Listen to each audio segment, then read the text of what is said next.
China, da lebt der Herr Ai Weiwei, der findet die Partei dort eine Schweinerei. Drum sagt er Nein zu der Sklaverei, macht fei es Kollei, so dass öppis gescheit.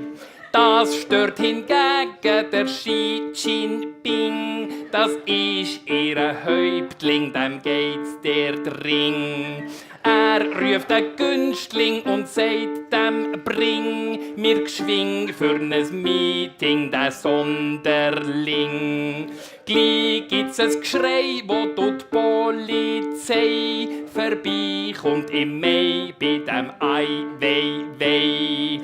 Fesseln und Bein gibt's auch dran ein Stein. Sie haben auch keine Chance auf Meuterei. Es gibt noch einen dritten, der heisst Lang Lang. Der hat so einen Hang zum Klavier mit Klang. Er sagt sich Stang auf, es braucht einen Gang, weil bang ist's Anfang jedem dort mit Rang.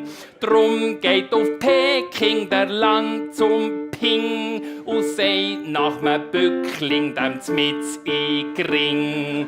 Er sei ein Feigling, was jeder fing, ein Schwächling, ein Weichling und das schon ging.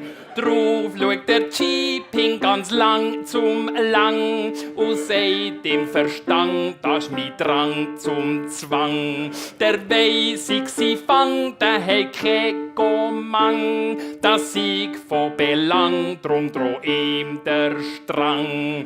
Wer nicht den zwing, sagt er Lang zum Ping, weil du bist der King, es braucht ein einziges Ding. Regier doch allein, lass die Gefangenen frei.